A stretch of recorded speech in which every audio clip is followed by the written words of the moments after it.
பண்ணுற அந்த நண்பர்கிட்ட, எப்போ தம்பி போய் ஆர்டிஓஸில் காசு கொடுக்காத, விஜிலன்ஸில் எனக்கு தெரிஞ்ச அதிகாரிகள் இருக்கிறாங்க, இப்போ கூட இயக்குனரே தெரிஞ்சவர் தான், அதனால் அங்கேருந்து நான் ஃபோன் பண்ணி ஆர்டிஓஸ்க்கு பேச சொல்கிறேன், அதனால் காசு கொடுக்காதப்பா அப்படின்னு சொல்லும்போது, அண்ணா இப்போல்லாம் வாங்குறது இல்லைண்ணா. என்னையா சொல்கிறேன்னு, அண்ணா வாங்குறது நான் பயப்படுறாங்க என்று சொல்கிறார். பத்திரப்பதிவுத்துறை எனக்கு தெரிந்து இந்த மாலதி லஞ்சம் கொடுத்துருக்காங்க.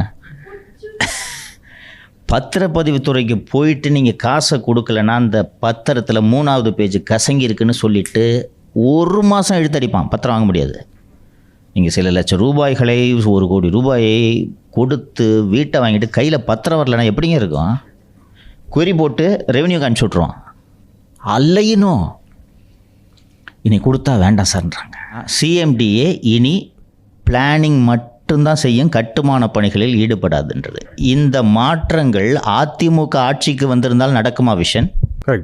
பத்திரப்பதிவுத்துறைக்கு எனது நண்பர் கேசி வீரமணி தான் வந்திருப்பார், வாங்காமல் இருப்பார்.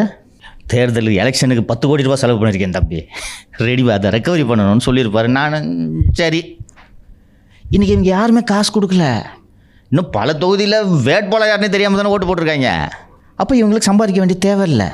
விஜயும் அந்த ஒரு கெரியரோட பீக்கில் இருந்து தூக்கி போட்டுட்டு வந்திருக்காரு. அவர் இதில் சம்பாரித்து அவருக்கு பர்சனலி மணி தேவையில்லை. அப்போ அவர் என்ன சொல்கிறார், நீ வாங்கினாலும் நான் உன்னை விட மாட்டேன் என்று சொல்கிறார்.